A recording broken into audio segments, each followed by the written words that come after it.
Hello. This is a question for all of you book readers out there. Those bookaholics who love to read books, who are avid book readers. This is a video for you, and maybe I'll spark some thought within you after you watch this video. So are you the kind of person who reads all sorts of literature? You read books all the time. You be reading novels. You have been reading books for years and maybe even decades. You've read all the different genres and all the authors. Are you that type of person? If you are, I want to pose a question and recommend to you a book. Why do you read books? Maybe it's just for pastime. Maybe you want to increase your knowledge. Maybe you want to increase your reading and all-round skills. So if it's English, and read all these different books so you can articulate things better. So maybe perhaps write things better, maybe blog better and create content better. Maybe you're just bored. Maybe you just want to kill curiosity, but you read books, all sorts of books, novels, fiction, non-fiction. What I want to ask you, if you are that kind of person that loves books, then why don't you try and read the Quran? The book of the Muslims, the book of Islam. You see, we believe as Muslims, and we have good reasons to believe, not just because we're saying it, that this book, the claim is that this book, the Quran, it's actually not authored by a human being. Already you're thinking, what? Yes, this book has not been authored by a human being. We believe it's divine. It's a linguistic miracle. When it was revealed, when it came about 1,400 years ago in the Arabian desert, the Arabs at the time, they didn't have anything. What they had is their language skills, par excellence, and poetry. When the Quran was revealed through the Prophet Muhammad, peace be upon him, they tried to challenge this. And there's a challenge in the Quran. The challenge is there to produce a chapter or produce verses like it. They couldn't do it at that time. The Arabs at the time could not do this. So this book is not only an amazing book, not only is it supernatural, but this book, if you read it, and this is what I'm trying to encourage you to do, then you will gain so much inspiration. You will gain so much knowledge. This book, the verses of the Quran, even in English, in Arabic, better, perfect in the original. But even in English, when you read the Quran, when you study the Quran, when you ponder upon its verses, you will see it will be engaging with you psychologically. It may even ask those questions or answer those questions which you've been thinking about.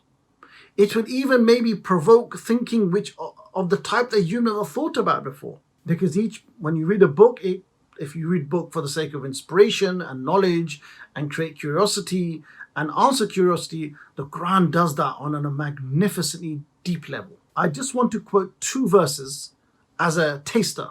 In the 45th chapter of the Quran, God says, "Have you seen he who has taken his God as his own desire?" So meaning those people who only listen to their own desires, and they listen to desires so much that they become enslaved to desires. You become enslaved to your whims and desires, and that's not what we were created for. Another chapter, chapter 52, God says, and think about this, "Or were they created by nothing? Or were they the creators of themselves? Or did they create the heavens and the earth? Rather, they are not certain." Powerful ayahs, powerful verses of the Quran talking about this amazing universe and its origins.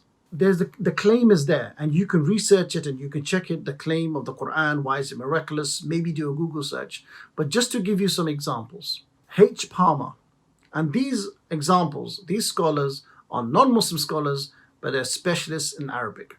H. Palmer, who is a professor of Arabic and of the Quran, argues that the assertions made by academics shouldn't surprise us. And what is that? He writes, "The best of our writers has never succeeded in producing anything equal in merit to the Quran." And this is not surprising. Another one, Martin Zammit. He's a professor of Oriental Studies. He says, again, these are academic testimonies about this amazing book, which I encourage you to read. So notwithstanding the literary excellence of some of the long pre-Islamic poems, the Quran is definitely on a level of its own as the most eminent written manifestation of the Arabic language. That's a very heavy quote. And then Professor Bruce Lawrence, he says about the Quran, as tangible signs, Quranic verses are expresses of an exhaustible truth, of an inexhaustible truth. They signify meaning with meaning, light upon light, miracle upon miracle.